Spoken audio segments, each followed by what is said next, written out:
This is Julia Adams, and you are listening to Monster Kid Radio. Have a good time.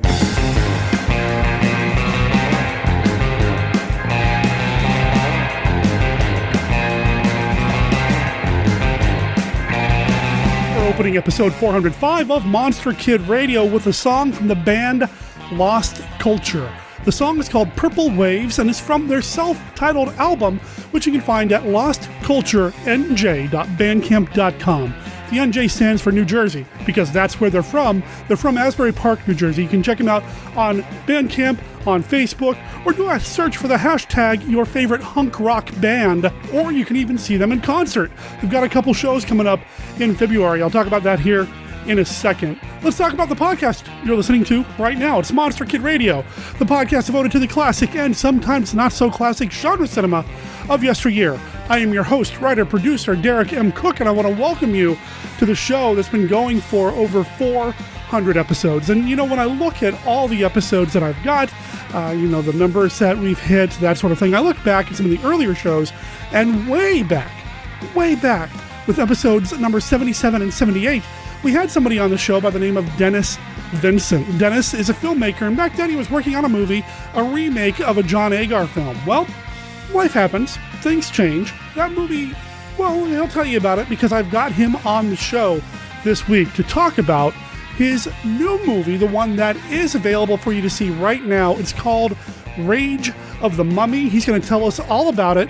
And, you know, this conversation didn't exactly go the way that I thought it would. It went 10 times, 20 times, 100 times better, because what Dennis did, what he gave me, and ultimately gave you, is basically just a breakdown of his entire creative process, which I found fascinating. And of course, it's flavored by all things Monster Kid, because Dennis Vincent, he's a monster kid, maybe a non-traditional monster kid, and again, he'll tell you about that when we talk with him here in a little bit. This is a fun conversation. The movie's a lot of fun too. I've already put a link in the show notes where you can go and buy it yourself from Amazon, or just look it up on Amazon and stream the thing.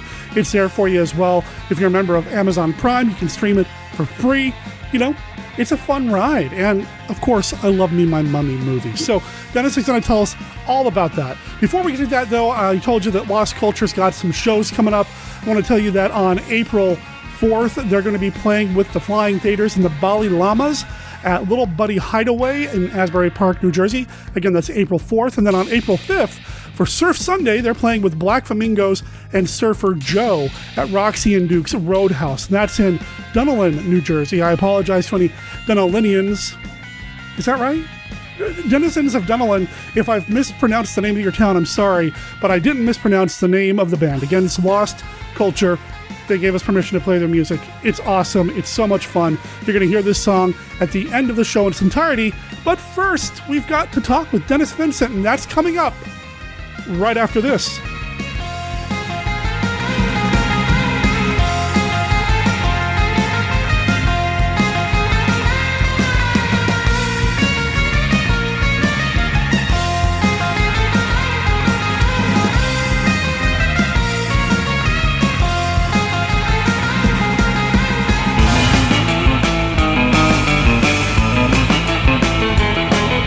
The author of Psycho is back with the most unusual horror shocker you will ever see. The house that dripped blood. Welcome to Hampstead Manor, one of the most beautifully mysterious estates in all of England. No one quite understands why it's been on the market for so long at such a low price, but there is a reason. And after you spend a night at Hampstead, you'll know why. The house that dripped blood. One by one, you will meet the previous owners. They're all still around, lurking, watching, waiting for you. The house that dripped blood. A murderously monstrous movie starring that terror team that will thrill and chill you to the very bone. Peter Cushing and Christopher Lee. The House That Dripped Blood. A special midnight encore from Filmways, rated PG.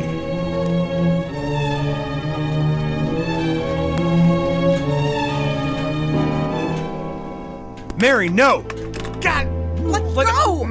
I simply don't understand it. Of course, the sound is coming from the basement. It's all right. I've got you, Mr. Adam. No. Show me what? Gotta get away from those eyes! Get away! Get away! George, no! Are you attracted to the dark, fascinated by the dramatic, with a side of gruesome and a dash of poetic justice? If your happy place is a gloomy room at midnight, then you should be listening to the podcast 12 Chimes It's Midnight. Please join us, won't you, for plays of mystery, horror, and suspense. Find us and subscribe wherever you procure your podcasts. And remember, at midnight, anything can happen. The Mummy. Fear will freeze you when you face it. The Mummy. Torn from the darkest tomb of the pharaohs, it rises from the quiet dust of centuries to wreak a strange vengeance against mankind. The Mummy. It tears steel bars like paper.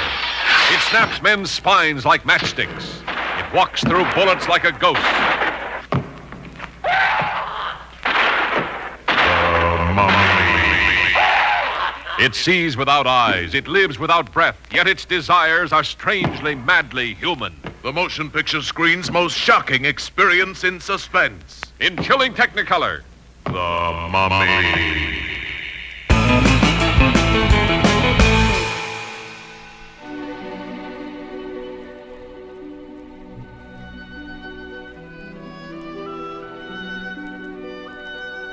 This is Count Dracula, and I'm here to offer you a friendly warning. Derek and his guests often get excited, and occasionally this results in revealing key plot points of the movies they're discussing. You know how the children of the night, monster kids, can get sometimes. So consider yourself warned, and don't come begging to me to kill them for their transgressions afterward. I have more pressing issues to take care of, like that pesky Van Helsing. Monster Kid Radio listeners, if you go back into the archives to almost 5 years ago, we had Dennis Vincent on the show. He was a filmmaker, he's a Monster Kid, and he's this week's guest on Monster Kid Radio as well. Welcome back to the show, Dennis. Oh, thanks for having me. How you doing, Derek? It's been a while. How are you doing? Oh, I'm doing pretty good. I've been busy, still busy. I know we had talked last time years ago when I was trying to make the Cosmic Creature, and that didn't go through. I had a few things that kind of failed. It wasn't really the finances. It was actually, in this case, it was some actors that I had. It didn't work out through part of the production, so I replaced her with someone else, and then I lost that actress to Hollywood. She went out and started doing things out there. I can't blame her. So that one kind of fell through the cracks. Part of it was that I could only shoot seasonally. Mm-hmm. It was most of this film was actually written to be about 80% of it outdoors. So I could only shoot during the summer, unfortunately. So I thought, okay, you know what? I'm going to get smart. Let me make one that's 80% indoors, okay? So that I only have to shoot, like maybe 20% outdoors, and we can do this all indoors. And I live in an old Victorian home, here in Denver. And it was built in 1890, and it needs a lot of repair, but it's perfect for a spook house. It's almost like the Addams Family, kind of look to the house. Oh, wow. So we have very strange angles on the roof or, inside the ceilings and things like that. There's walk-in closets that go back into other rooms and stuff. So it's really kind of neat. So I thought, you know what, I'm going to write a movie based on that. So I did something that was sort of kind of a Goosebumps type movie. So it had involved kids, or like a Hocus Pocus movie. It was a little bit like that, cross between the two. Sure. And I wrote that. It took me several months, and I got funding from it. It was from a friend of ours she was going to actually finance the whole thing. And unfortunately, she passed away before she was able to give much. She had a brain tumor, and they botched the surgery, unfortunately, and so I lost the funding on that movie, and so now I'm so sorry to hear that, man. I know, it was awful, but so we advanced to like 2016 now. I had some money, and then I had family that chipped in, so they said, what can you do with this? So I said, well, let me see what I have. So from the other movie, which was called Creepy Island, that was the one that I was going to shoot here at the house, we were going to have mummies in it, and I already had a mummy head. And I was already working on a sarcophagus that I was going to use. So I said, you know what? We also have a desert here in Colorado, which is the Great Sand Dunes. So I said, you know what, I'm going to make a mummy movie because I've already got part of the costume. And so I wrote this movie in 23 days because I knew if I didn't shoot it by the end of the month, we're going to be way into summer and there's just no way we're going to get it shot out in time. So I wrote it and then we just started shooting. And I didn't really cast anybody for this. I already had been working with a lot of actors at this point. Some of the work I get paid for, sometimes it's sort of a trade-off. They could help me with my projects. But there's a lot of local filmmakers here and I'd worked with some of these actors. So I just approached them and I knew really pretty much what their range was and what they could do. And I asked them if they'd be interested in doing it. And they all said yes. So I actually made the movie in a sense, was just like that. Wow. Yeah. Well, we finally have a movie to watch. I'm thrilled, and we're going to talk all about that. And I want to talk a little bit about the cast because there is somebody that people might recognize if they were a fan of a particular show that recently came to an end on the Sci-Fi Channel. And we'll get to all of that. But Dennis, there's been something that we've added to the show since you've been on. Every time we have somebody on, we play a game called the Classic Five. I'm familiar. Oh, Are you familiar with the game, Yeah, sir? because I listen to the show all the time. So, yeah, I'm very familiar with it. So for listeners who don't know, or brand new listeners, the Classic Five is a game that we play here on Monster Kid Radio. I've got a deck of cards here. Each one of these cards has a this or that, which movie do you prefer style type question. There are no wrong answers. And I know we just called it a game, but really it's a conversation starter and an icebreaker. Dennis, are you ready to play? I am, but I'm very nervous because how little I know. But here we go. All right. No, that's all right, man. You'll be fine. There are no wrong answers, man. All right. Right off the top. And I swear, I don't plan this, okay. But it seems like every time somebody comes on the show and I play the Classic Five, more often than not, a card will come up that is pretty relevant to that guest. And this one is a mummy one, right? Dennis, no, actually, no. Oh, this one is, what is your favorite John Agar movie? Oh, well, my favorite John Agar movie is Tarantula. Okay. I say it's relevant because of the Night Fright connection and all that. So we'll talk about that too. No, I like that one too. I like them both. The Tarantula is one that I don't know, I like that one a lot.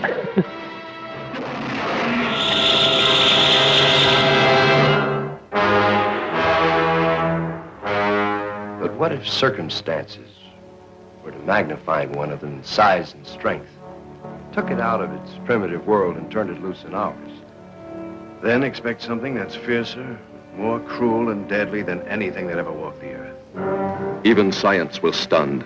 The new atomic miracle should have been mankind's greatest boon. Instead, when such power to cause phenomenal growth proved dangerously unstable, man was confronted with his most shocking blunder.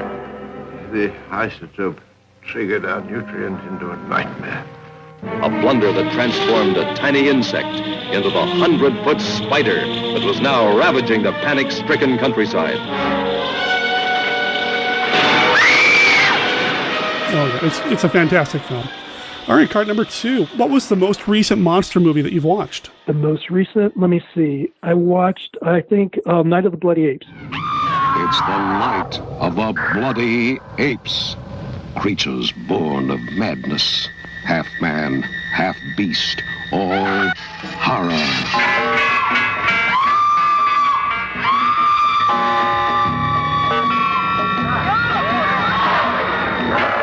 It's the monster! The Night of the Bloody Apes. One man shares their terrible secret. One man challenges nature on the Night of the Bloody Apes, sharing their bloodlust in the name of science, daring divine will with his bizarre creations.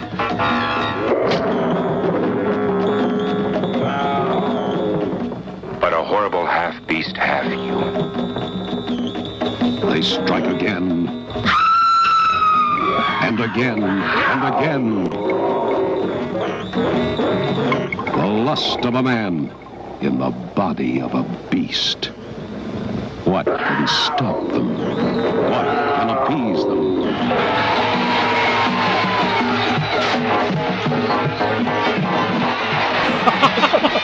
Yes, Night of the Bloody Apes. I love that movie. Yes, yeah, I love those luchador films and stuff.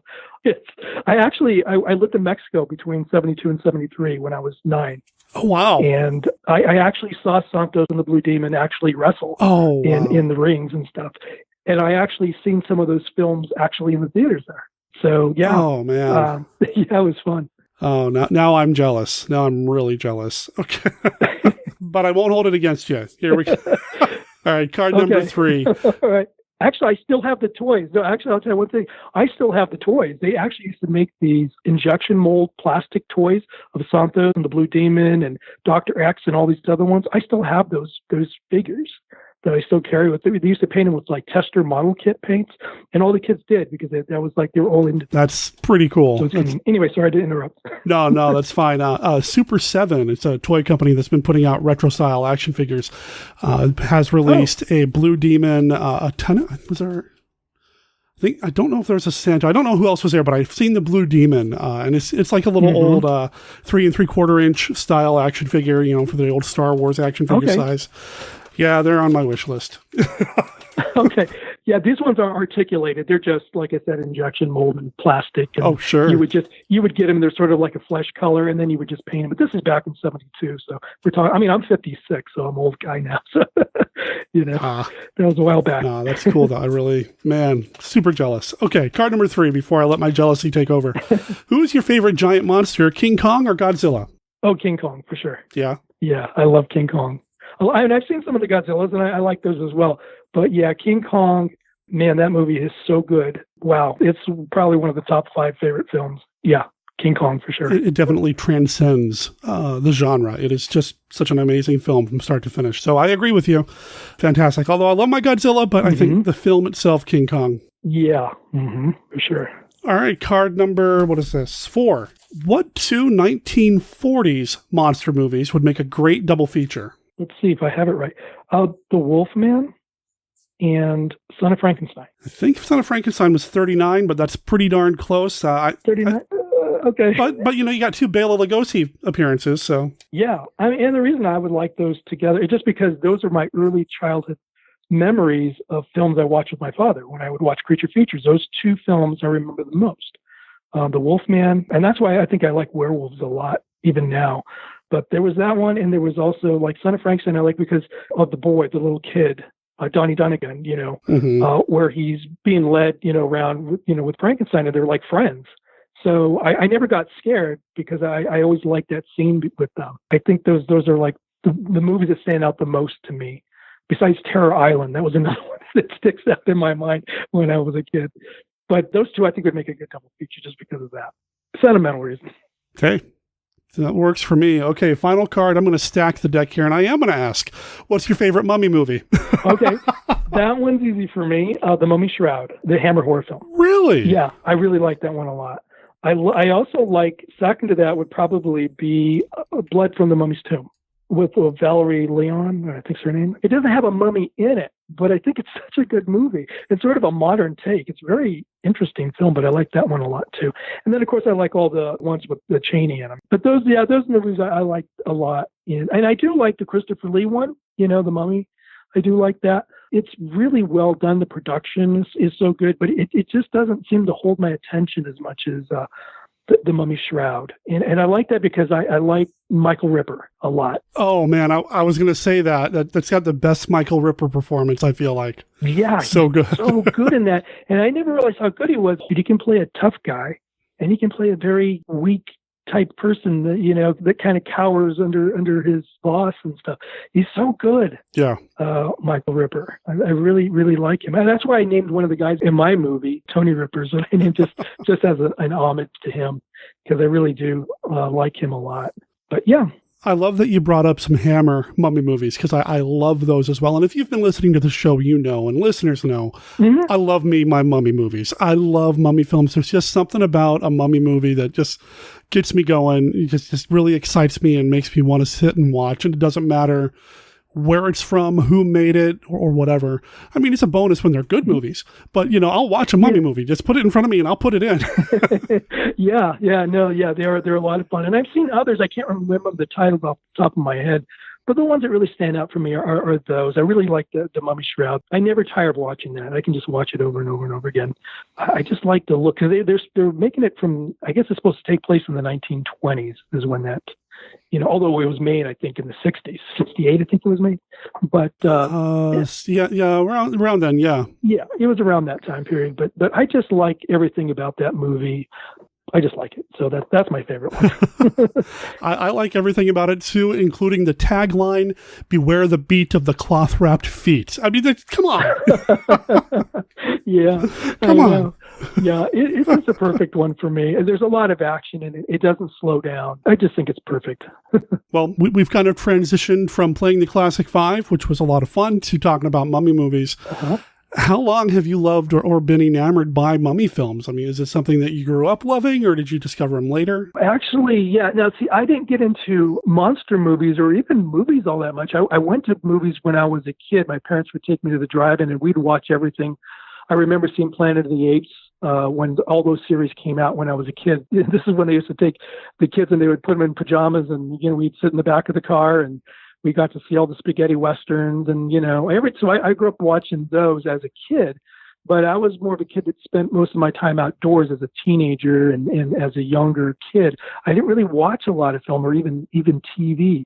What happened was that I got into looking at monster movies and monsters in general kind of by accident. I didn't go to film school at all. I went to art school. I have a BFA in fine art, and I had started painting after I'd gotten married. And I was going to go off to New York, but that didn't really happen. So I was doing different things with my artwork, and I'm what they call a pop surrealist. So I do things that have pop culture elements in it with a lot of this like hyper-realism to it. And they're just sort of like objects that would float around, kind of like in a collage. And I was always looking for different subject matter, that put in my paintings. And then I liked this band, and they were called White Zombie, and it had Rob Zombie in it. And this was before he went off on his own. And he used to have images on his CDs and even in his videos of monsters. And I was like, I kind of remember those when I was a kid. I remember the Wolfman. He had all different things like those elements in there. And I thought, I'm going to start placing those in my painting. I want to start adding those elements in there. And then when I started to know people that knew something about monsters, they would look at my monster, like I painted a Frankenstein head. And they go, is that Glenn Strange or is that Boris Karloff? Because they go, I can't tell. And I go, what do you mean? And they go, well, which one? Oh, I didn't even know there was a difference between the two. I mean, that's how naive I was. I started laughing. They go, boy, you got a lot to learn. And I said, no, I guess I do. So I started getting curious about these movies because I had only seen, like I said, a few of them. We'd watch Creature Features when I was little with my dad. I would watch some of those. And so I started to look in like blockbusters for these movies, and the only one I found were like I think The Bride, Frankenstein I saw, and then Frankenstein, and I started to really like these films. I wanted to learn more about it. Eventually, I started seeing more of these films, and that's how I really got involved with it.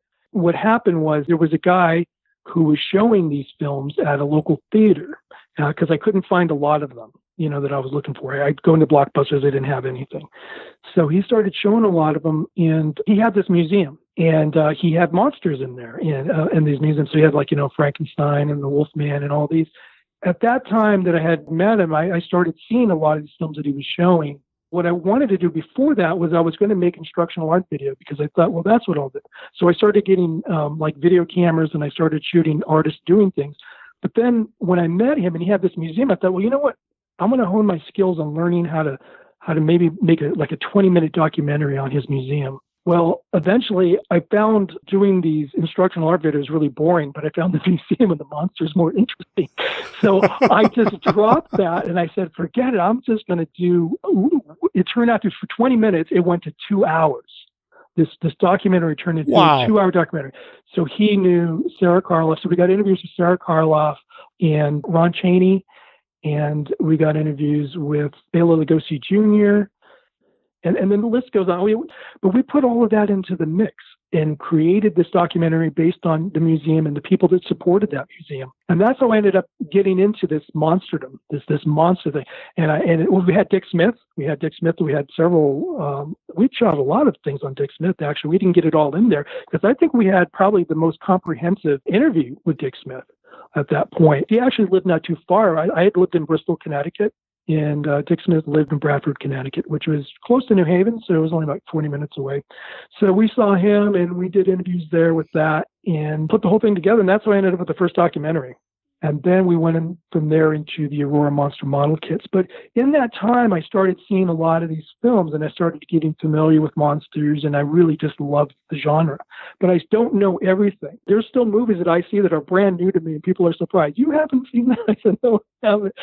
But I think sometimes they envy that because, they've seen these movies countless times, and the excitement is to see them for the first time, That's true. There is something about that.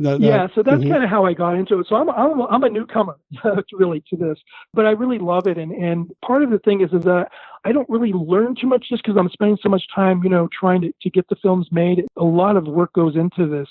But part of what I like about not knowing enough about it is that you kind of approach it with a fresh look, a fresh eye. When I was a painter, I remember I knew everything about art history. I knew about every single artist, everything they did, all that. And I always felt like it was hard for me to actually start to put the first brush strokes on the canvas because I'd always think, well, it's too much like him, or it's too much like that. It sort of froze me up.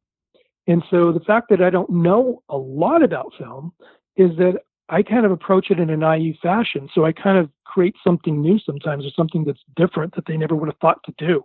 It's like the old painters. They have what they call the outside painters, the outsiders, or the ones that are the naive painters. And they're not formally trained, but they take a whole new approach to things I never would have thought of doing as a painter. Like, oh my God, I never would have thought of throwing mayonnaise in my oil paints or throwing sand in it or something, Just, in other words, they take it such an unconventional way because they're not trained. And so that's sort of my outlook for approach towards film, is I try to look for unconventional ways. And I think if I get too bombarded with too much information, I start to then making comparisons. But that's me, I don't know. That's just the way I take the approach. If that makes sense to you. I don't know if it does. I completely follow what you're saying. And, you've heard me say it on the show. Listeners have heard me say it. I used to think I was going to be a filmmaker when I grew up. And I think that might have been part of my problem, is that I learned so much and watched so many documentaries and went to so many classes and all this that maybe it kind of froze me up a little bit when it came time for me to really start doing it. So, I completely understand, man. Yeah, that's exactly it. And it's not like I'm completely naive. I'm not. I mean, I understand the vernacular of cinema. I really do. I understand that part of it. What I don't understand is I don't know all the minutiae. I don't know all the, what happened that day with Boris Karloff. I don't know, he left that studio for this studio. I don't know all that stuff. And I don't know certain things, like certain script writers who wrote that. And, I know some of them, but again, I don't know all those little details. I watch the film, I let it wash over me, and then I get inspiration from it. And then I go from there. That's kind of what I do. But I don't really study the film. Like, I don't pick up a book about and learn what happened on, Ghost of Frankenstein. I really don't know what happened.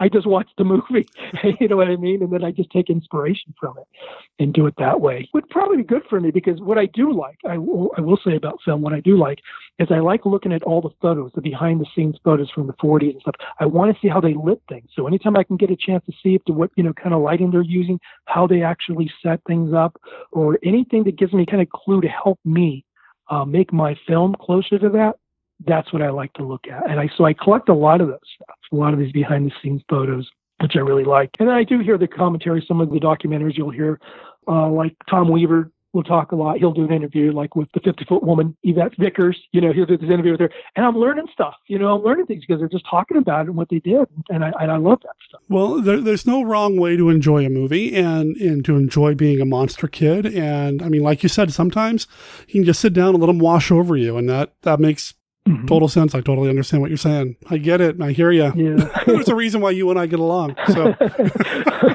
Yeah. In the ancient land of the pharaohs, beyond the Valley of the Doom, 13 sacred relics were taken from this tomb. Now, 17 will die in Rage of the Mummy. He is the Mummy Prince. And for these thieves, their luck is about to run out. Rabbit's foot? Really? And their accomplices, the Pharaohs of Darkness. Like something. Can I have everyone's attention, please? They will have learned too late. Of the legendary curse of Prince Haruskin's tomb. He will rise and bring deadly vengeance on them. No matter how far he must travel, he will find them. A master of disguises, the Mummy Prince can change his appearance at will.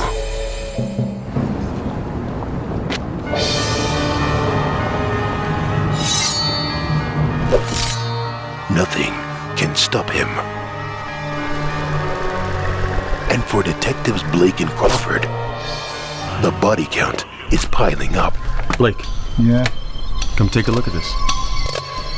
There's nowhere to run. Nowhere to hide. He will find you. And when he does, heads will roll. Rage of the Mummy. Coming soon. So the inspiration for Rage of the Mummy, the inspiration for that really came from Vincent Price's The Abominable Dr. Phibes from 72. Really? Yeah, that's really where it came from. That one, and also from, well, I'll explain the other film, but I figured what I could do possibly, because I liked the way it was built up. It was a revenge story where you had different killings throughout the film. So there really wasn't a huge plot to the film. It was very simplistic, and it was a subtle humor, which I really liked about it. So I tried to kind of take those elements and incorporate it into a film that I could do that was somewhat similar to that. And I think I came pretty close to it. I mean, it's not the same production, nowhere near that, but I'm just saying I came close to trying to achieve the same idea, the same concept. Sure. Some of the criticism I did get was that they said the killings were all the same, which is true. They were all beheadings or whatever. I don't know if you want spoilers on this or not, because I don't have a problem with it. Yeah, that's up to you. It's your movie. It's up to you. So, so that there were, all beheadings in there. They were all similar. The problem was to create, I could not, do anything where I had these elaborate killings because it becomes too expensive, especially when you're using actors where you have to have stunts involved and these really elaborate things. It become just too expensive. You have to have, a stunt coordinator on set, and I can't afford that. So that was really what it was. It was really a budget issue more than it was an aesthetic issue or an aesthetic idea. I just couldn't do what they had done in those Vincent Price films, flying in an airplane, you got rats coming down, over your shoulder and stuff. No, I can't afford doing that. So I had to do something different. I just made the situations where, like they were doing something else. Either they were in a shower, they were in a basement, they were in a garage. So those are the only things I could do to change it up a bit. Mm-hmm. So that's how I had done that. I did all the makeup work in the movie, except for one, and that was an old man's makeup. I didn't do that. That was done by a guy named Kevin Ward, who was on 2 seasons of Face Off. And he happens to live here in Denver, and we're good friends. And so he helped me. He was also in the movie. He plays the Mummy Prince in the film. Right. And that's who I was going to bring up when I was and the funny thing is, talking earlier. Oh, you were, yeah. He looks like Prince. He looks like Prince, the musician. And it's a running joke with him all the time. As a matter of fact, they have made spoofs of that. And when I approached him with this idea, I said, I want you to play this Prince. And the thing, not even thinking, he starts laughing. He goes, I can't get away from this. I go, oh my God, I forgot. Yes, people think of you as Prince, and I didn't think of it, but that's so, it's kind of a running joke. So he gets to be the Mummy Prince, and he looks like Prince, yes. But he's actually a makeup artist, and he's an actor as well. So he did that old man's makeup for me, just because it would be way too much work. And I can't do the foam latex appliances. I can do just, where you lay over. I can actually create molds and do that, but I can't do a foam latex. You have to have like the facilities to do that. So he was able to do that for me. Otherwise, I did all the other makeups for it. And I did the music in the film as well, which I did not plan on doing. I just said I had auditioned, I think, about 4 other people to do the music, and they were all good. They were all good musicians, but it was too contemporary, what they were doing. And I thought, it's not going to work. I couldn't get them to play like an older style of music.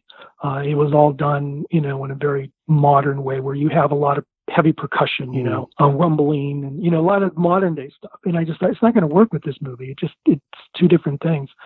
So I had to roll up my sleeves, and I actually did it. I actually created the music myself using things that I remember, as a kid. I liked a lot of the, when you watch some of the, or even Quincy Jones, some of the TV shows he's done, Ironside and stuff like that. You hear that kind of sound. I thought, okay, I can incorporate that. And I tried different things, but most of it, I used Arabic scales for creating most of the music. So if you hear it, most of it is just a theme on those same Arabic scales over and over again. And that's how I was able to do that.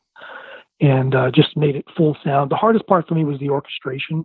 So you can come up with a rhythm and, some harmonies and add those elements to it, but it's orchestrating, which is the most complicated, for me. And that's probably what took the longest for me. And I actually enjoyed it. I created music before I did it for the first documentary. I didn't do it for the second documentary, but I did it for this one. And I took my time, and I knew how important it was. I did all the special effects. Say one other thing too. There's no green screen in this movie at all. Zero green screen. I do not like green screen.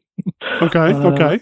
So most of it is in-camera effects, all of it, and it's all very simplistically done. I mean, and there is some matte painting that I did that I created in Photoshop. So it isn't really hands-on painting, which I can do, but I wasn't going to take that much time. It's easier just to create it in Photoshop and applied that. And then the special effects. So this sounds like it was really a guerrilla film project. I mean, you carried the load on a lot of different chores on set and then afterwards with the music as well. How long did it take you to shoot Rage of the Mummy? It took about 2 years to shoot it. Okay. And I would say the principal shooting probably took about, I think it was a summer.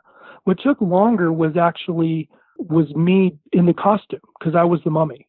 So we shot a lot of stuff where I wasn't needed with the other actor. Where the other actor wasn't needed, we shot those pickups later on, and I would just do this in just sort of in piecemeal, wherever I could do it. I would shoot those scenes, and then I would just put them together, and it just looked like it was all shot, at the same time, but it wasn't. Some of them were shot a year later, So when he's looking up at the mummy, and then the mummy's walking off, then that's like a year later or something. That's movie magic. Yeah, that's how it works, So some of it was shot differently at different times, but yeah. And I created the costume as well, which took forever. A lot of sewing. As a matter of fact, the funny thing was that my sewing machine died at the last stitch that I had to put together for the mummy's costume. Oh, I cannot believe it. It was a funny thing, but I had just finished the costume, and it was like the turbine in there, I think, broke or something, and I was like, well, at least I got the last stitch in there, so it worked out. And we had to repair I had to repair the costume a few times through the production, and it just seemed to get more raggedy, which looked better. So you'll see different parts of the movie where it looks a little more pristine, and then other times where it's a little more raggedy. And that's after like 2 years of wearing it. And I got so tired of wearing that costume because my associate producer, Steve Engstrom, he was the one that helped me the most with the production part of it. So he was there for handling the boom, carrying, some of the equipment. We both did that, but he was there to help me with a lot of that. I couldn't have done it without him. But he would always make fun of me because I would have to put on the eyeliner. I'd have to put eyeliner and blacken my whole eyes out because I'd have to put the mask over. Otherwise you would see, flesh tones, coming through the mask, and he'd always rub that stuff all over my face and tell me, yeah, you need some in your nose, you need it here, laugh at me because I hated putting that stuff on. I can't imagine someone like Lon Chaney having to put on that mummy costume. I know he hated it, with Jack Pierce, you see pictures of him just like that. It was like a cat who just got out of the bathtub. He has that look on his face. And so I only had just the makeup. I just had to put something on that just wrapped around me, almost like pajamas or something, because there was just no way that I could wrap myself. It would take way too long, hours of makeup work just to get that ready. So I had to do something that I could just slip on and slip off. So the hardest part was just getting the makeup around my eyes because it just burned my eyes after I had to take it off. And I just hated putting that stuff on. They would always laugh at me like, oh, time to put the costume on. But I had to do it, and it was one of those things. Now, did you play the mummy because of scheduling, and you just wanted to make sure that when you needed to shoot something, the actor was available? Yeah, just like most independents, that's what we do. We all do it because we can count on ourselves. So yeah, that's the way we do it. And there was a funny thing because I'm not very tall. I'm 5'5". I'm a short guy. So when we were making this movie, it didn't come to mind that I was short, because I'm not bothered by my height. I'm not really aware of it too often. So when I'm fighting, these guys are like 6 feet tall. It was hilarious because it's just this midget mummy. it made me laugh. Just like that scene from what was it, Abbott and Costello Meet the Mummy, when he goes, "Oh, look, a midget mummy." Do you remember? Remember that scene? Yeah. Yeah. I was thinking to myself, I'm like, yeah, I'm a midget mummy. Watch it, and we get your knees. Funny. So it worked with the comedy. It was hilarious. But I did give myself like 3 inches height because I had it because the guy who plays the Mummy Prince, he's a little taller. So I kind of want to match his height a little bit. So I gave myself 3 inches, and with 3 inches, I still wasn't tall enough, you know. But it was not easy walking around those platforms. It was a little difficult, especially going through the sand. Oh, I bet. Oh man, it was a bit of a workout. It was a bit of a workout. And then I was carrying my tomb behind me, the sarcophagus. I was pulling that. And part of the reason that came about was because I love Nosferatu. And, Nosferatu tiptoes around the town, with his coffin under his arm, right? And so I thought, well, I want to do that with this. So I tried to wrap my arm around it. No, it wasn't working. But the sarcophagus was way too wide. So I couldn't do that. So I thought, you know what? I'm just going to wrap a rope around it and just drag it around. So that's kind of what I did. So that's how that happened to be. That idea, that concept, anyway, came from that. So originally came from Nosferatu. It worked. Yeah, it did. And some people really like that one a lot. I've had people who don't even really see horror films, and they laugh at that scene and they go, "Where'd you get that idea?" I'm like, "Well, you don't know Nosferatu, do you?" They're like, "No." And I'm like, "Well, it kind of came from that, There's a lot of references to the film about other horror films through the whole thing. I mean, one of them's Creepshow, of course, because that's how I did the transition.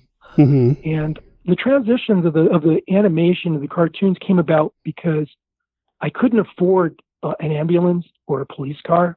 So when we were shooting these scenes, like they're at a crime scene, there really wasn't much around. And I couldn't show, police cars in the front or anything. So I thought, you know what, I'm going to draw them out. I'm going to draw them and animate them. Just sort of like, Monty Python, very minimal animation. And so that's what I did. I love that. That's how I got away with it. I love that. Yeah. So everywhere you see like these transitions, because I couldn't afford to shoot it. So I would draw a picture of it and you went back to the comic books. So we transitioned every scene went like that. When you watch the movie, it doesn't look like there's that much drawing because I hand inked each one of those drawings. Even the animation where the mummy chops things and stuff in the comic book, those are all done one frame at a time. I colored them in Photoshop, but I hand inked them and then I imported them, scanned them in by hand, all of them. And the mummy and some of those pages on the comic books, they're large, so you had to like put it in quarters and stuff. It was a lot of work. There was a lot of ink. So I have a lot of ink drawings, a ton, a stack. But when you watch the movie, you don't think there's like, really, there was that many until you start counting them, every one of them, and you realize how much there really was in there.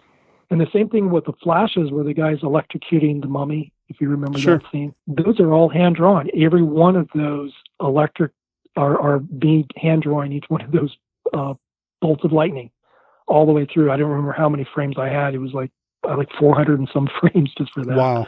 So that's why it was taking so long to get this movie done. It wasn't the production. The production went pretty smooth. We did, like I said, we did in the summer, and I just did the ones with me as the mummy when I could. We got those in, but most of it was in post-production. That's where all the time went. It was all the post-production work that went into this. And then there was another problem I had. The camera that I had, there was a faulty sensor on it, and what I was getting was little pinholes of red through the entire film. I had to digitally go in there and remove every one of them. And some of it, you have some camera motion. We have a camera panning or something. And I had to get that too. It was like a nightmare. Oh my God, it was a nightmare. I didn't see it until you actually blow the screen up. Because when you're looking, at your editing software or your editing screen, and if you've got something small, you don't notice it until you actually blow up on a screen a little bit larger and you go, oh my God, I got pinholes everywhere. Sure. And you got to go back and you got to fix them all. So there was that. Just took forever. Then I created the sarcophagus. So I can talk about the tomb as well. I did the interior of the tomb. I painted that. I have a room that has like an angle on it and it goes into a walk-in closet. So that became the tomb. And if you get the DVD, you'll see these behind the scene photos that I have. And so what I did is I just created a mural, and it didn't take me as long as you would think. And it just because I think the drawings themselves lend themselves to being more primitive. Sure. So these weren't highly polished photographic stuff. So it didn't take me that long to do. And besides, this is my background, so it was very easy for me to do. So I just stained it and I aged it. I put styrofoam around the edges to make it look a little bit like brick or something too. So I painted that whole thing. I had to create the sarcophagus, and that was pretty much the same thing. I just, I used insulation board. It's about 2 inches, I guess. Yeah, 2 inches thick. And I would use that in glue, and I just carved it out of styrofoam and painted it. And that's how we got that's how I did it. Wow. All of this stuff was all handmade, and it took forever to make everything. But, that's what it takes to get it. Well, I want to comment on what you just said there about how it was all handmade and a little rough around the edges with some of the paintings and all that. I think that's what makes Rage of the Mummy, and listeners, if I haven't already made it clear, I really like the movie.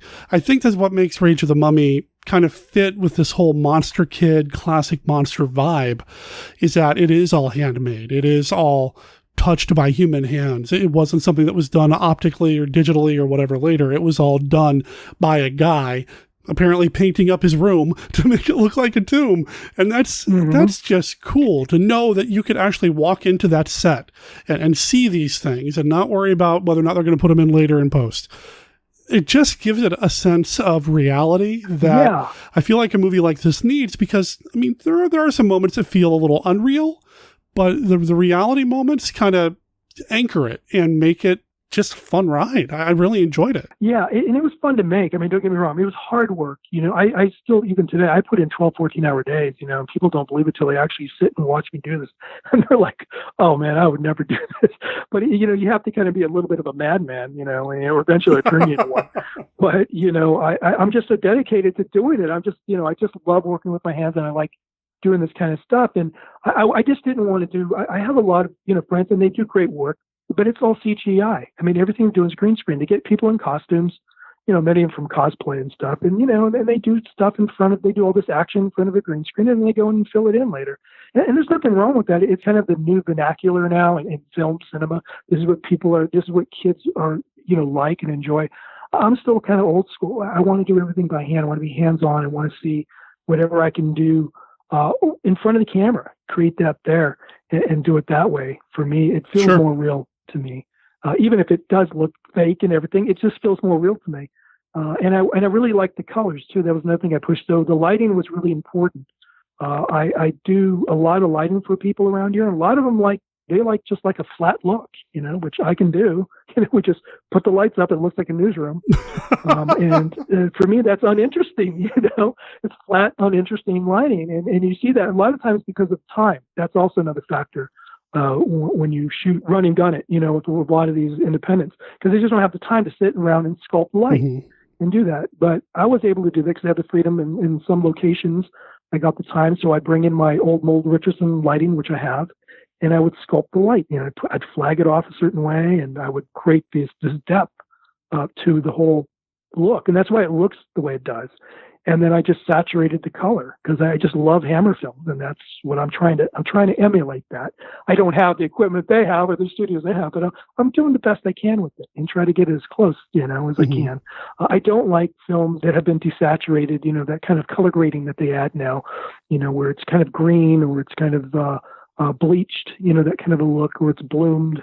I'm not into that. I kind of like the old fashioned Kodachrome look, saturated colors and in depth and like film noir is really what I was going for. And part of the production didn't have that because I wasn't able to figure out the camera at that point. So half the production doesn't have that gorgeous lighting that I'd had halfway through. But overall, I think I was able to kind of pull it off. No, I do like the lighting in it, and I do like the way you said sculpt the lights. I mean, that's a great way to put it, because you do sculpt part of the environment by placing the light certain ways. And there are moments, especially in the tomb, that feel very, like you said, the colors are really pushed forward. It certainly feels like something I could have seen Hammer doing, in terms of, let's throw Christopher Lee in a mummy suit and have him wander around in there. It would be right at home. It would work. Yeah. I just don't have quite those sets. Sure. But it's going for the same kind of feel, and we would always splash blue in the background somewhere. Like if we were outdoors, I would always try to take, because I take like my 1K light and I'd put a blue gel on it, and we'd splash the whole end of a house in blue or stuff, or fence or wherever. I always try to keep the consistency of the artistic production going throughout, which was a very hard thing to do. It's hard to keep that consistency because you have to think all the time on your feet half the time. You're always, you got people asking, well, does the green one look better on me or the red one? You're like, just pick one. Try to get your camera settings right, and you're being distracted. And now you realize that you put your shutter speed at 70 or at 80, and it should be back at 50 because you're shooting at 24 because somebody asked you a question. You're like, everybody just shut up and let me say this right, then you can ask. But this is what goes on, on a set. You mess things up all the time because you can't handle all the jobs. You got to be a director, you got to be a technician, you've got to be a clothes designer, you got to look at the lighting because I do the light. So I try to do it all on the set. I'm trying to control too many things. And it's hard to find people that actually have knowledge of all those things. Like you can get a lot of people that want to help you in production. They go, I can help you. And like, okay, what can you do? Well, I can hold a boom. And it's like I can move stuff around. And it's like, well, that's not really what I need. What I need is a unit production manager. Do you know how to do that? It's like, no, what is that? So those are the things that could really help you on a set, but you just don't have the money for that, So you have to do it all yourself, and you're going to mess things up somewhere on the line. So you fix it in post, or and do the best you can with it. You just juggle everything, and people don't realize how hard it is until you actually do it, and you realize that it's just not that simple. I think you're preaching to the choir here. Yeah. Yeah. I know, you know this. Yeah. Take after take. Oh, something fell down in the background. Okay. There was a dog barking now. Oh, somebody blew their lines. Yep. Okay, well, that lighting's coming in. We're getting a lens flare. It just goes on and it goes on. and then the people that you're renting that, or getting the place from, are you guys done yet? Yeah. Like, oh, and then you got 2-hour cleanup. It's like, okay, are you guys out of here? Okay, just get your stuff out. And it's like, well, it's going to take us 2 hours to wrap these cords. We've got to pull these lights down. We got to do. Oh, by the time you get out in your car, you're just like dead, and driving home and but you know what I mean. So you've gone through this. So. And I think a lot of the listeners do too. Yeah. But nobody cares about this. Audiences only care what's on the screen. They don't care about your excuses. They don't care. I wasn't feeling good that day. No, they only care about the result. That's all they care. And I can understand that. I'm the same way. I don't want to hear about your crybaby stuff. Okay, we just want to know what's on the screen. That's all that counts, right? Because audiences 50 years from now are not going to care that you weren't feeling good that day. They don't care. They just know what they see on the screen. So you got to push yourself no matter how hard just to make the best you can out of it, Yeah, and it's funny sometimes, because, I don't know. Well, with Rage of the Mummy, you're self-distributing, it looks like. Is that right? Yeah, yes, I am. And you can get it through Amazon Prime. It's streaming now, so people can get it that way. It's on DVD. Yeah. It is. Easy to get your hands on. I mean, listeners, you've got no excuse. It is out there. It is. But a lot of people, like I said, they do like the film and all that. But I am going to proceed with another film, and I am writing that already. Okay. So we are going to do it, but we're going to do it economically. And when I say we, I mean me. There's very few people helping with this stuff. It's going to be an anthology film because it's the most economical way to make a film. And I love anthology films anyway. Okay. The House of Drip Blood. The Monster Club, is that what it's called? Yes. I love that movie. The Monster Club. Yeah, okay. So it's along those lines. I'm going to do something along that line. What I have in this, let me just look, I'm going to pull because I write everything down on index cards, which a lot of writers do. So I like to use the blank index cards, and I write my outlines. That's how I start all my scripts. So I have a werewolf movie, and I have a vampire movie. I have a ghoul movie, which could be a zombie, a witch movie, and I have a creature movie. The wraparound is really there's a ghost story, so that'll be the wraparound. So it'll be 5 stories with a wraparound. I figure I have actors I can round up, 15 pages to 10 pages on each, or 20 pages, whatever it requires. Those are easy to find actors to do that, because it doesn't require that much time. Because if you're going to do a movie that's going to take you 2-3 years to work on, you're going to lose these people if you're going to have one full feature. So it's easier to knock out basically a short with a 10, 15 page thing, and they're done. They're done like within a week. You're done. You're wrapped with that story, and then move on to the next one. So that's how I'm going to do it, just because I think that I can accumulate some money to shoot, and then when I can get some more money, I can shoot the next one. And that's just the only way I can do it, And like, again, unless someone's going to drop a lot of money in my lap, and I can and then do it that way. But yeah, so I'm gonna create an anthology film for my next one. Well, and anthologies are pretty popular too, so that's a good call, man. Now, what's going on with Cosmic Creature? Is it still something that may happen down the line, or? Yeah. I have a great script for that, and it's just sitting there because I need about $100,000 for that movie to get it done right, and that's not much. I mean, compared to for independence, that's nothing. but I just don't have that money. So if I can get $100,000 for that film, I'll do it.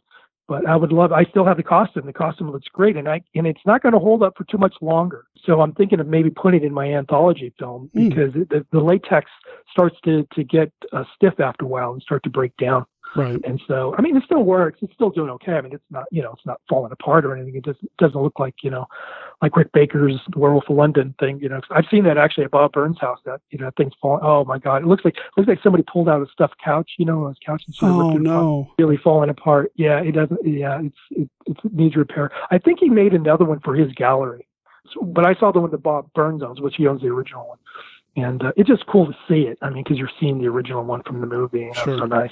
Which, you know Bob Burns, right? Oh, yeah. I know. Well, I've never met him, but I know who you're talking. I think our listeners know, but okay. Yeah. I've never met him. I'd love to, but yeah. Yeah, he's got the alien stuff. He's got everything. He's got all these movie props from everything.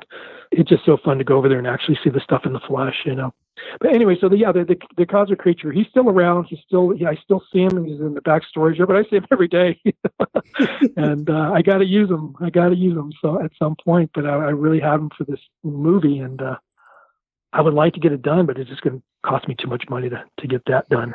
So I'm just going to go with the anthology right now. Gotcha. It'll be good. It's going to have a lot of meat on it. There's going to be a lot of drama. And there's going to be, a lot to see for people. I think you only get better, as you go. Again, I'm new to this. I mean, I've done documentary and I know how to do documentaries. Mm-hmm. And that's a whole different ball of wax compared to doing narratives.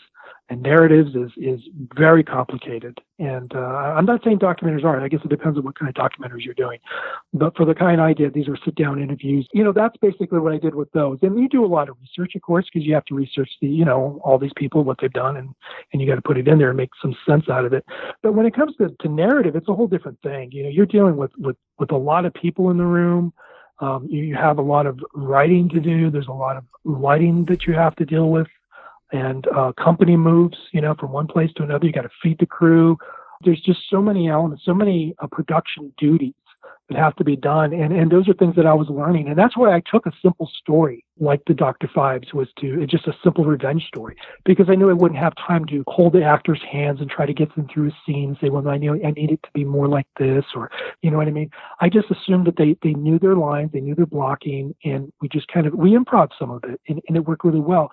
But I didn't write anything too far away from who they were. These characters of most of these people, they're pretty much kind of like that. So they didn't really try to act too far outside of who they were. Mm-hmm. And that's true, I think, of most actors, even in Hollywood. You're paying for quality of these people because they're really not much different than that. There's few people like, Rod Steiger, who's a nut. That guy can play anything. I mean, his range is like all over the map. Or Dustin Hoffman's another one, Sure. They're amazing because they've got such talent, but that's a small percentage of people that have that kind of talent to do that. So I kind of wrote these stories based on people I had worked with, and I knew who they were. And I thought, you know what, they can play that part because that's kind of close to who they are. So they improv some of this, and they're good actors. I thought the actors and the casting was really good in this film. I thought they did pretty well. I was pretty happy with that. I didn't think there was anybody that really gave me a poor performance. They were all really good. So that was one thing that I thought worked. But do you have any other questions? No, actually, I think we've pretty much tackled it. I mean, I didn't have to ask many questions at all. It's like you were kind of reading my mind with a lot of what I wanted to talk about. So, yeah, we're... I just don't know if I covered everything because I get off the phone, I'm like, oh, I should have said that. Oh, I should have said that. Or I should have said that. Or I don't know what. Well, I'll tell you what. Here's the thing. I don't want to wait almost... What is it? What did we say? 4 or 5 years to have you on the show again. Oh, okay. So let's plan on having you on at some point down the line and maybe talk about, I don't know, you said you like Dr. Fives. We could talk about Fives a little bit. Yeah. We can talk about some of those Hammer mummy movies. We'll just have you back on at some point. I think it'd be a lot of fun to catch up and maybe see how Rage of the Mummy does for you. I think listeners should check it out. I'll make sure there's a link in the show notes, of course, and we'll go from there. I've learned a lot of things doing this first film, and I know that I'm going to be so much more prepared for the second one that I'm going to be doing now. I'll really understand how to really approach this, and I'll feel more confident. And I think I'm going to end up making a much better story. I mean, I like, Rage of the Mummy, don't get me wrong, I like it, but it's my first. This next one is going to be even better. As Johnny Depp said, and Ed Wood, you didn't like my first one? And he said, well, my next one's going to be better.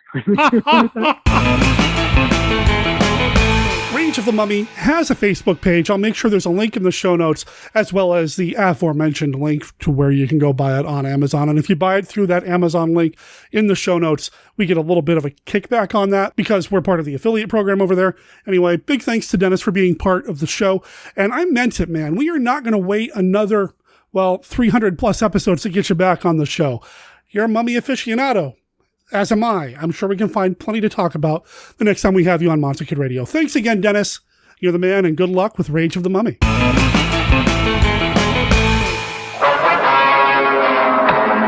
Blood of the ever-living, the ever-evil. Blood from the mummy's tomb.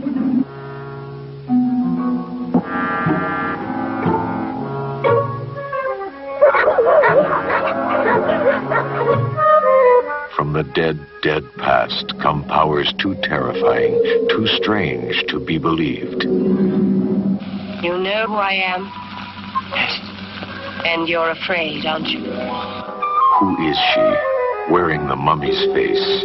Is she one of us, enjoying our kind of life?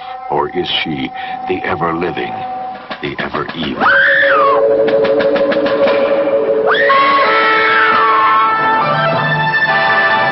Blood from the mummy's tomb. Rated PG. Horror. No! Horror. Stop it! Horror. The Masters of Horror present the masterpieces of screen horror from 20th Century Fox.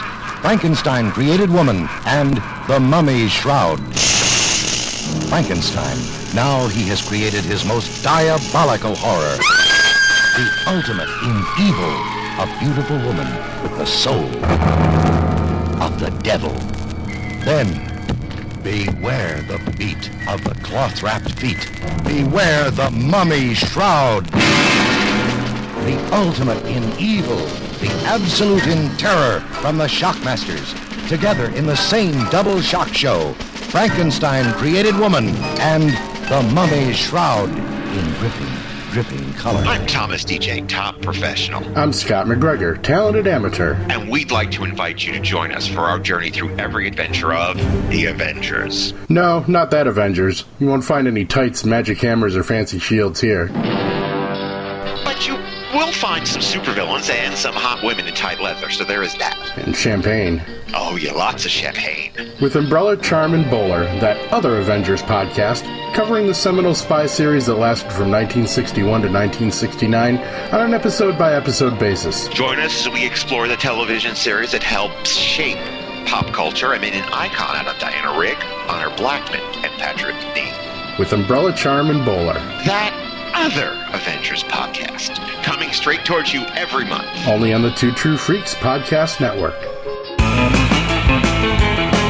Hey, Derek and Monster Kid Radio. This is Mike in Maryland, a.k.a. Dr. Morbius79 on Instagram, Letterboxd, and Twitter. Just wanted to send in a voicemail. I missed out on the 400th episode, but just want to say that I'm a long-time listener and first-time caller.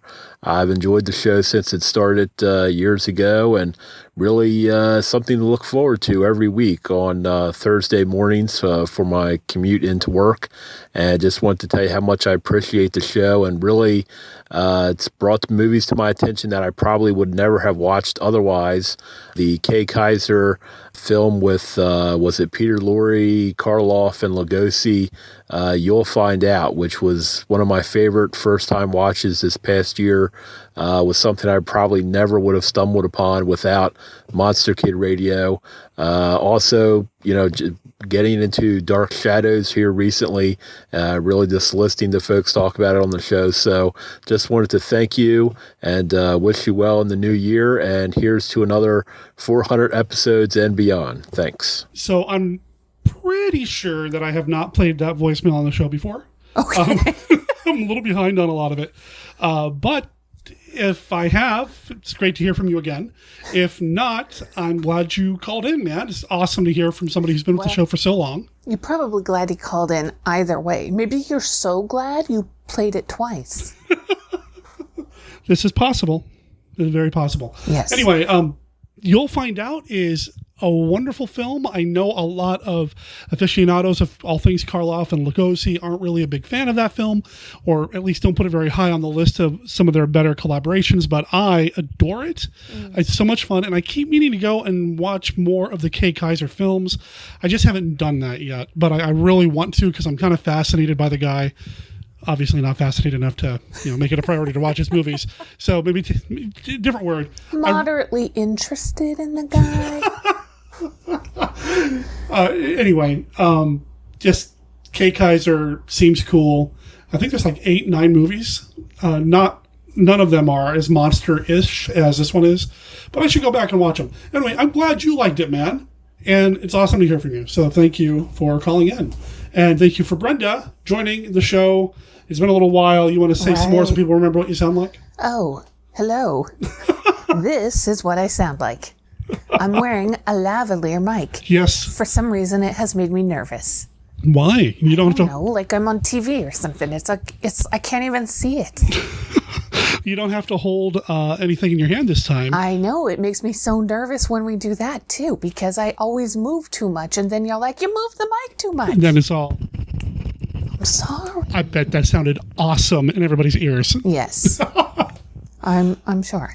Anyway, thank you for doing this. Why haven't you been on the show? I don't know. Why haven't I? We were really busy for a while. You were being punished. What? If so, I haven't learned anything from it. You know what you did. Oh. No. Wait. It's just things have been kind of crazy. There's that period between Christmas and New Year's where things just kind of, you lose control of everything. I know. And that seemed to push into almost the entire month of January for us. Yes. Plus, it's rough weather for my joints. Yeah. Here in the Pacific Northwest, the weather's been kind of screwy. We actually had snow yesterday, and we're expecting more in a few days. Snow in air quotes. It was technically snow. Yes. It was stayed for like half a day. Yeah. It was like, I'm done. There's supposed to be more coming. I get so excited when I see the snow. I feel really bad all of a sudden for any listeners who live where it has been miserable. Where it was like -50 wind chill. That's some real thing from another world type stuff. That's pretty rough. It's very Alaskan and I don't know, I'm sure Siberian, etc. But when you live in a place that doesn't get that cold, your buildings aren't designed to keep up with it. You don't have the knowledge about don't get out of your car and walk if it stops because it's too cold. I mean, hopefully you do, because if not, you're dead. But right. Miserable. Yeah, it's been pretty. So I hope people are staying warm. And like I said, watch The Thing from Another World. That's like the perfect monster movie set in a cold, desolate, snowy landscape. It's perfect. Maybe they need to watch something warm. Or watch something like The Day the Earth Caught Fire. Oh, that's a really good one too. Fuego. Everywhere fuego. Oh man. So have you done anything monstery? Have we done anything monstery since you've been on the show? Well, you got a lot of these things. Various listeners have sent me various things lately. Dracula. We have this we've had for a little while. I just haven't opened them up yet. Oh. We've got the Mego, Mego, isn't it? Retro Dracula from Target. We've got the Mego Face of the Screaming werewolf figure, which really we all know is just a stand-in for the Wolfman. Just didn't want to pay Universal the licensing fees. And just the other day, actually, I think this is one we bought for ourselves, the Frankenstein Mego. And he's not been opened up yet, but I'll have all three of them up and on that shelf looking down at me as I record. Didn't Dracula commit suicide? Dracula did fall off the shelf. Yes, when nobody was around. We'll have to have a talk with Drac. We might have to, ready? We might have to stake him into place. Uh-huh. This is where you laugh, because I'm funny. Actually, this is a good time to say this. Big thanks to all the listeners who sent us either Christmas cards or Christmas gifts or gifts around this time of year, like Diana in New Jersey, who sent me that binder full of the Universal Monster trading cards. Those are so cool. And here's what I love about it. You know what? Can I reach it here? I'm going to go get it. Entertain everybody. You're moving the microphone. Keep talking. Riff for a little bit. Oh, no. They're hearing all the sounds. Stretch further. What are you doing? How have you made here, this so hold this. complicated? Best podcasting ever. This is how I got that Rondo Award a few years ago. Sure. All right, so Diana from New Jersey sent me this cool binder full of trading cards. It's the Universal Monsters of the Silver Screen series. Come on. What I like about this is the back of every card has the title of what movie the image came from. So you have the basics, the ones that we all know: Dracula, Frankenstein, Hunchback of Notre Dame. But what I really appreciate is that you'll see some on here that aren't your traditional Universal monster movies, at least the ones that Universal doesn't promote. Like, oh wow, I don't even know what that is. Is that a cereal? Smoking Guns? Huh. I don't know, but we got The Black Cat in here. We got Tower of London, Night Key, which is a really cool Boris Karloff film.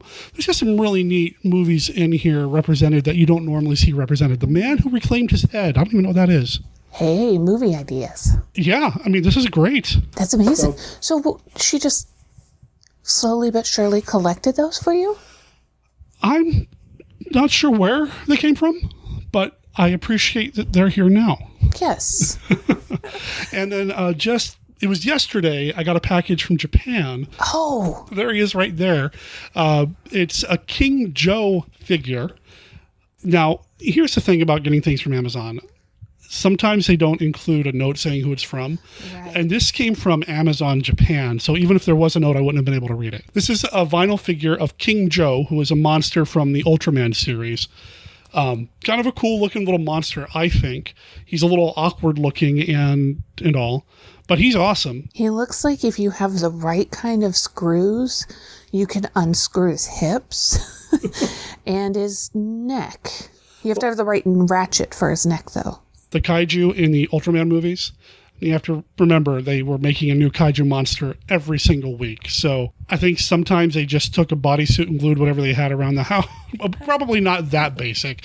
We are talking about Ichi Tsuburaya, who was a genius, but still, every week you got a new rubber-suited monster. So King Joe holds up, though. I like King Joe. Red King's my favorite, and I have one of him already. He's not red.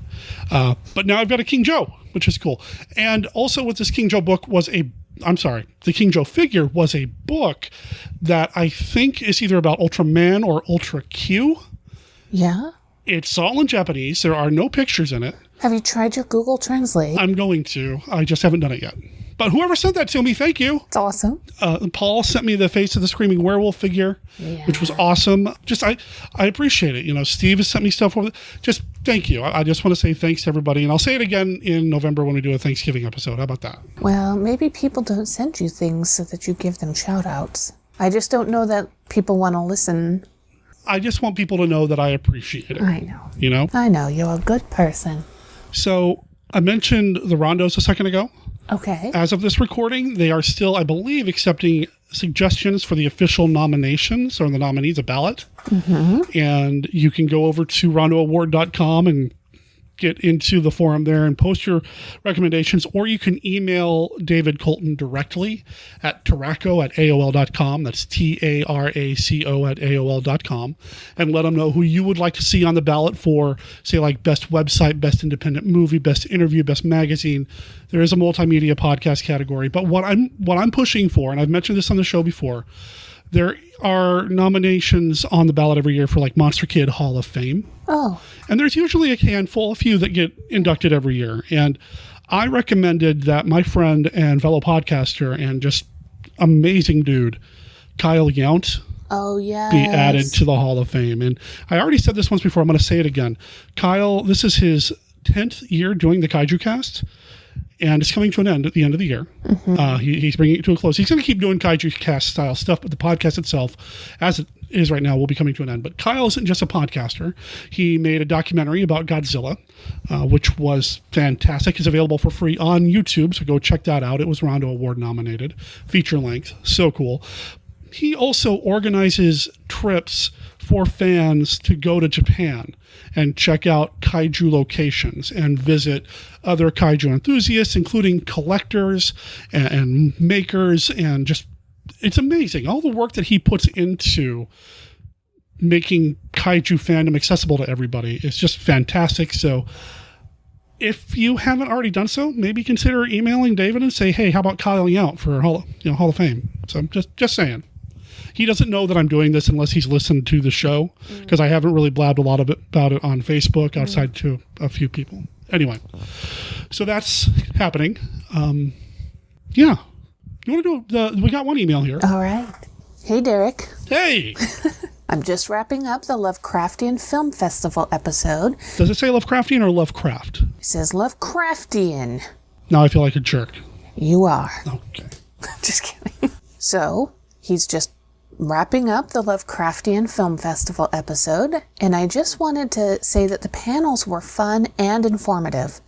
Weird fiction is something I'm not very well versed in, but would like to get more into, and I find these episodes from the film festival gave some great guidance as to where to get started. When you guys started talking about Gorgo, and subsequently other kaiju movies, I became curious to know if you had seen the new controversial Godzilla anime, in particular the third part, Planet Eater? While other Godzilla and kaiju movies have implied cosmic horror elements, this is the first to basically come right out and declare itself a cosmic horror work. In Planet Eater, without spoiling anything major, this version of King Ghidorah? Sure. I've heard it actually pronounced a couple different ways. Ghidorah. Well, I've heard Ghidra, but okay. Is a cosmic dragon that exists in a void outside of our comprehension of time and space, and can only be truly comprehended by an alien death cult that worships him. Through Ghidorah, the movie explores themes about life, death, and humanity's role in the universe. The trilogy is quite divisive, as it's not a knockdown kaiju rumble, but it's world building and the mythos it weaves, particularly in part 3, which I think you could enjoy without having seen the first two, seems right up your cosmic horror alley. And if you have seen it, I'm curious to know your thoughts on it. Also, if you could recommend a weird fiction movie that falls in the MKR wheelhouse for a newbie, what would it be? Bonus points if it has luchadors. Anyway, fine work on another fun episode. So is Ghidra... Who's it from? Ghidorah? I decided not to sign off. Chris C., right? Oh, it doesn't say that. I believe it's Chris C., and he's somebody that at one point I talked about getting on the show to talk about a particular kaiju movie that's a particular favorite of mine. And you never did? And I never did, but I'm saying it now to remind myself and to put myself on the spot. I'd love to have him on to talk about that particular kaiju movie. Anyway, what were you about to say? Is this the Ghidra that you talk about, and it's spelled Ghidorah?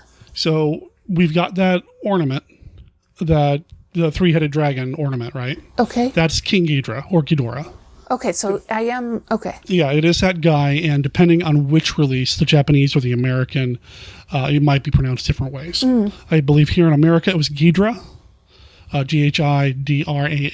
I believe. I'd have to go back and double check. But yeah, anyway, we're going to get into some nerdery here. So this part 3 actually sounds very Lovecraftian. It does. So here's the thing about the Godzilla anime, and I'm just going to flat out say it here. It's hard for me to get into a kaiju story that's not a kaiju movie. This is a thing with me. I'm not saying that they're bad, and I have read kaiju novels and kaiju comics, and, I enjoy them, but for me, a lot of the appeal is knowing that there's a dude in the suit. Oh. Which is why I love Ultraman so much. Oh. But, like I said, I've read some novels, like Steve Sullivan's Kaiju Attack, or I've read some comics as well that have kaiju elements. Timothy Price's works are great. But I haven't really given the animes a shot, and the other reason is because I've never really been a big fan of anime, even though I've been desperately curious for years now about it. Yeah, because anime is like the last animation field, where things are still hand-drawn. Everything that Disney's putting out now, or Warner Bros., the big guys, it's all CGI, which is fine, but there's just something about the texture of a hand-drawn cartoon or animated story that just feels right. And I've heard people talk about the Godzilla stuff. I have heard it's divisive. But it's interesting that the third one has got this cosmic element. Right. Is that what's divisive about it? No, I don't know what's divisive about it because I have intentionally not really gotten too into the reviews. I just know that some people haven't liked it very much. Because eventually I plan on watching them, maybe. Well, this third one sounds great, honestly. It does feel like, or it sounds like it's got this Lovecraftian feel where our place in the universe is, well, not the center. We are but a speck in the cosmos, which is reality. Very, very Lovecraft worldview. We really matter not.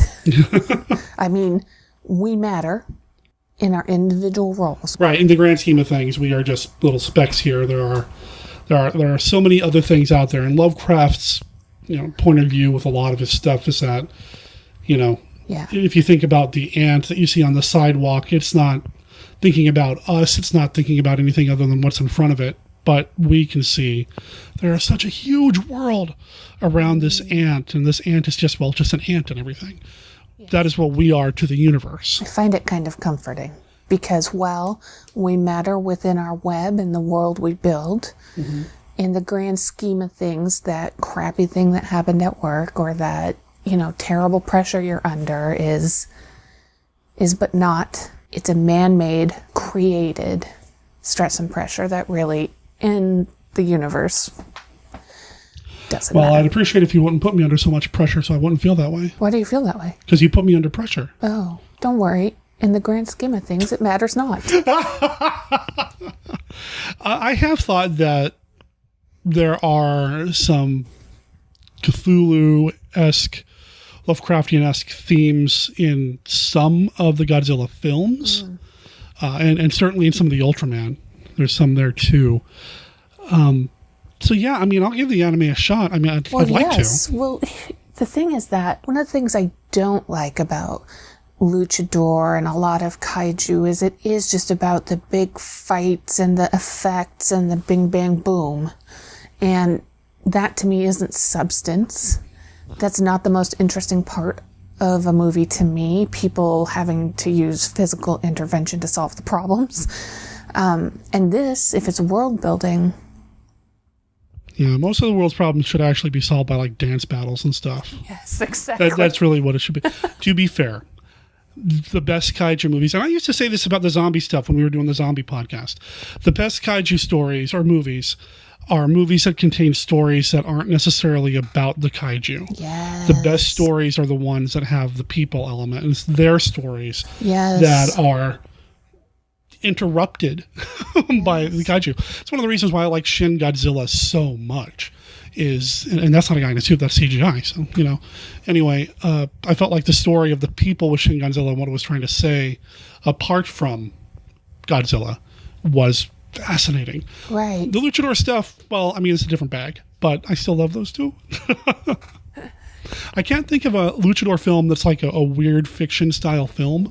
Although I suppose kind of sort of by maybe broad definition, anytime the luchadors went up against a monster of some sort, maybe that can kind of slip into that weird fiction wheelhouse a little bit. Maybe some of the stuff one of the movies we talked about last year for Lucha de Mayo. Mayo. It's just Mayo. It's Mayo. So last June, it was May. It's May, but is it Mayo like the spread? I don't remember what we did. This whole thing happened last year. We're going to do it again every year. We're going to. So last May we did one with Santo versus the Blob. I think that one could probably slip into the weird fiction kind of arena. Non-luchador genre films in the Monster Kid Radio wheelhouse, I can think of two off the top of my head. That are weird fiction. I would say The Shuttered Room, and it's got some Lovecraftian elements. The theme is not Lovecraftian. The story is not Lovecraftian, but it's got the elements. And that's because it was based on a story written by August Derleth, who was a Lovecraftian author and actually was responsible for making sure Lovecraft's work became known outside of Lovecraft's lifetime. Founded Arkham House Publishing and all this other stuff. Granted, he did do some things of the Cthulhu mythos that Lovecraft probably wouldn't have been too keen on, but The Shuttered Room, I'd recommend it. Also because Oliver Reed's in it, and that man can do no wrong. He plays a great character in that. But the other film would be a movie that I saw for the first time last year with Dominique and Chris, and that's The Mask. Not the Jim Carrey mask. Not the Jim Carrey movie, and not the one with Cher and that other guy who's Bridget Fonda's husband. Eric Stoltz. It's not him either.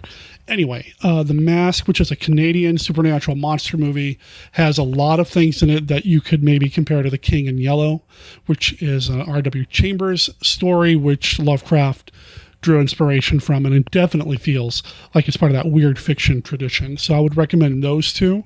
The Shuttered Room a little bit, but definitely The Mask. I think you would like The Mask. It's a fascinating story. And I think I might like this anime. Yeah, I mean, we should definitely check that stuff out too. We should also watch Unico and the Island of Magic. Which is not weird fiction one bit. No, it's anime. Well, technically it is. It is. Technically it is. And someday... First anime I ever found, and for some reason in Alaska, they played it over and over on TV, and I loved it. Unico and the Island of Magic. What was the other one that we found? There was another Unico movie, but it wasn't as good. Right, but I wonder if probably Unico and the Island of Magic wouldn't be as good either, except that it has the nostalgia. Yes. That speaks... I mean, that's a lot. The nostalgia part of it is a lot of it. They have the headphones with the tweeter and the woofer, and it's a bird and a frog, a bullfrog. Remember? Someday we'll talk about Unico, honey. We will. Okay. Okay. All right. So, yeah, listeners, if you've got any ideas about other movies that have that weird fiction tradition that would be part of the MKR wheelhouse, I'd love to hear it. I'd love to hear about them. You might find some in like some of the 60s Italian films, maybe something like Black Sunday might have something in it. You might find that. And that's got Barbara Steele, which is cool anyway. But yeah, if listeners have any other ideas, you can either talk about it on the Facebook page or maybe call in or write in, and we'll include it in a future episode. I think we're caught up on feedback at this point. And you found the Baby in a Burlap Sack movie. Yes, I did. No, you didn't find it. Several listeners called in, wrote in, posted on Facebook that the Baby in the Burlap Sack scene in a Dracula movie came from two sources. One was a PBS version of Dracula. I talked about this previously. It was a PBS version of Dracula from the 70s starring Louis Jourdan as Dracula, which I've never seen, but I'd like to. And then somebody else also said the Count Dracula film by Jess Franco from, I believe, 1970, starring Christopher Lee, also has this scene. I've not seen that one either, despite the fact that I've had it in my Blu-ray collection for a few years because my mother gave it to me for Christmas one year. And Did you just talk so fast that you ran out of breath? No. Yeah. Listen, I got plenty of breath. Uh-huh. Anyway. So, yeah, Baby in a Burlap Sack. Bloody Baby in a Burlap Sack. That's right. Tossed to the brides. Is there a B word for like tossing something? Bunting? Bunting is not bunting. That's true. Bunting?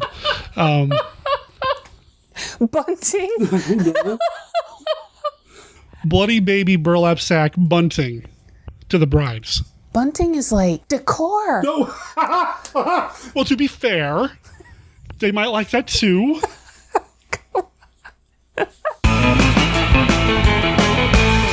Ghidra,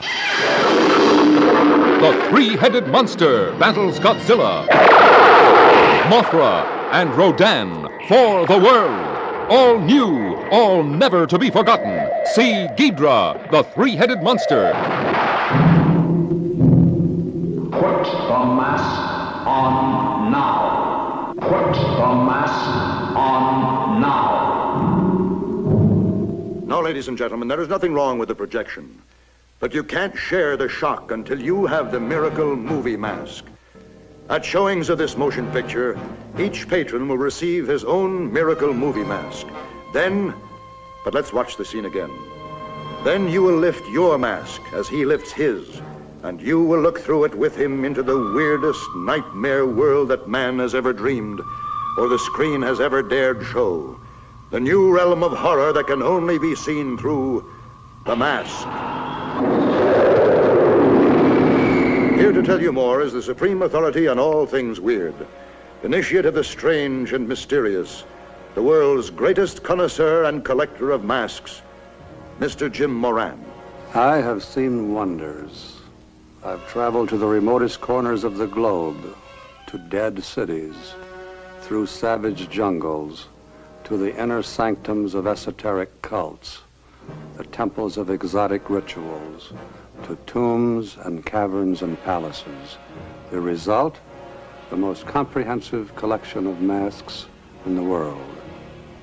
Some are works of art, Some are astounding and horrifying, but nowhere in all my travels have I found a mask so absolutely remarkable as this mask, the Miracle Movie Fright Mask, the mask that you will be invited to put on when you see the motion picture called The Mask.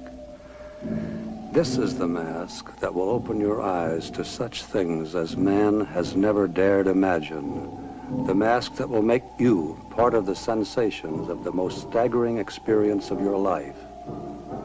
But be warned, the things that you will see when you put on this mask will surely take you to the very limits of your nerves and to the very boundary line of sanity.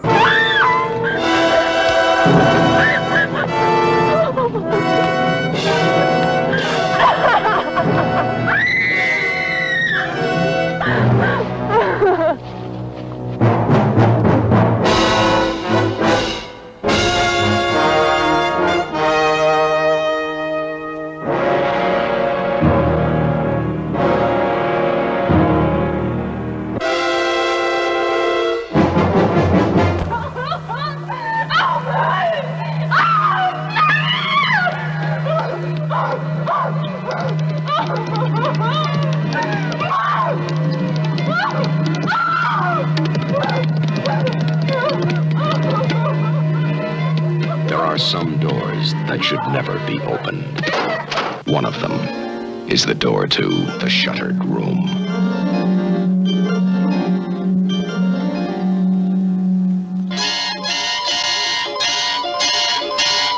I wouldn't take her into that old house, mister. Lesson you want her to end up like this. The terror begins on the road to the house with the shuttered room. There's no hope for Susanna if she spends even one night in that house. Why, detect a threat there somewhere? Did you feel it? Feel what? When you opened that door, it was like I was standing in front of a refrigerator. The terror is a touch, a sound, a sense of someone watching that stains two people with the secret of what lies in the shuttered room and beyond. Please, let me go. I have to see my husband. Well, what's wrong with staying right here and passing the time of day with me?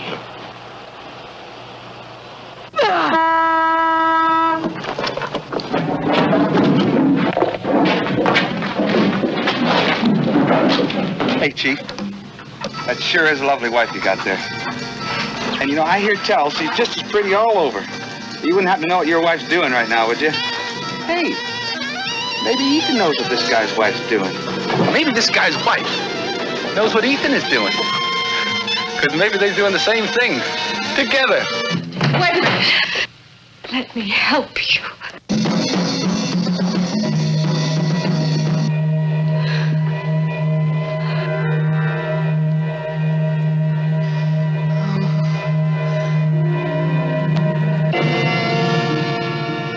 Sleep one night in the house with the shuttered room,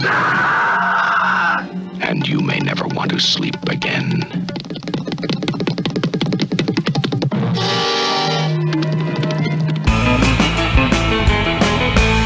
That brings us to the end of this episode of Monster Kid Radio. Thank you for being part of the ride this week. I hope you enjoyed the show. To find out anything about anything we talked about here in the show, head over to our website at monsterkidradio.net. You're going to find links to everything, the Rage of the Mummy Facebook page, the band that we played, as well as our Facebook page, our Facebook group, and our Twitter. You can find us there as well. Of course, you can also find our contact information there, where you can email us at monsterkidradio@gmail.com, or you can call and leave us a voicemail at 503-479-5657. That's 503-479-5MKR. And I'm going to dial back my typical, haha, welcome to Monster Kid Radio enthusiasm, because I want to stress that phone number and that email address, because I'm going to encourage you to use it. Because next week we are paying tribute to somebody that we lost just the other day. As of this recording, there are posts going around on Facebook about the passing of Julie Adams. And I didn't want to believe it. I think I was in a little bit of denial about it. I couldn't find any confirmation about it. Tim Lucas broke the news on his Facebook page, and he was sharing a post that somebody else had posted on their Facebook page who said they heard from Rico Browning. I wanted to hear from the family or somebody who was close with the family before I also said something, because again, I didn't want to believe it. Unfortunately, it is true. I did speak to a close friend of the family, and they did confirm that it did happen, that Julie had been sick and it was her time. And it was kind of a rough day that day. Longtime listeners know that I've had a fascination and a great admiration and love for Julie Adams. In passing, jokingly, I called her my 50s girlfriend. And I didn't really hide my feelings about that. She was a wonderful human being. Every time I met with her, which was a couple of times over the years, she was incredibly warm and friendly. Communication with her son was awesome as well. He kind of handled a lot of her online stuff. And every interview that I've read with her or seen with her on YouTube, like what David Schechter's been posting, she was such a warm, kind human being. And next week's episode is going to be a tribute to Julie Adams. I know she didn't do a lot of quote-unquote genre work. We know her for Creature from the Black Lagoon here in the Monster Kid community, but she did so much more. And I'm going to spend next week's episode talking about that, what Julie meant to me, what she did for the genre, of course, but some other movies maybe outside of the Monster Kid wheelhouse that are just as good, if not better. Yeah, I said it, if not better than Creature. So I'm going to ask you to come back for that. And I'd love to hear your thoughts about Julie Adams. If you have any memories of meeting her, or any memories of the first time you saw Creature from the Black Lagoon, or any thoughts on any of her films or TV. She did so much television. I'd love to ask you to contribute. And you can do that by sending me a recording. Any audio file is fine, WAV, MP3, whatever it is that iPhones do. You can email that to monsterkidradio@gmail.com. Or you can use the voicemail line. The voicemail number is 503-479-5657. Again, that's 503-4795-MKR. I do want to let you know that voicemail line does have a hard 3-minute limit. So if you have more than 3 minutes of stuff to say, and it's okay if you do, because a lot of people do call in and do, what I do is I take the resulting voicemails and I edit them together into one smooth message. So if you want to call and talk for 5-10 minutes, well, feel free. I'll edit everything together and make you sound good. Don't worry about that. It's going to be a different kind of episode next week. Now that this person who is so important to my monster kiddom and to me has passed, I'm not really sure what format or form the show is going to take next week. So don't leave me hanging, man. I could use your guys and gals as backup with your thoughts and memories about Julie Adams. I announced this on Facebook the other day, and I have gotten one voicemail so far. I'd love to have more to add to the mix. So that's what you can expect next week on the show. And on that note, I think I'm going to go ahead and wrap up the show by reminding you that all original content of Monster Kid Radio by Monster Kid Radio LLC is licensed under a Creative Commons Attribution, Non-Commercial, No Derivatives 3.0 Unported license. Of course, that doesn't apply to the song Purple Waves. That belongs to the band Lost Culture from their self-titled album, Lost Culture, which you can find at lostculturenj.bandcamp.com. That's NJ for New Jersey, because they're based out of Asbury Park, New Jersey. Check out their album. There's a handful of tracks available on this release. Well worth it. I mean, go check it out and let them know that Monster Kid Radio sent you. My name is Derek M. Cook. I'll talk to everybody next week when we talk about Julie Adams. Ciao.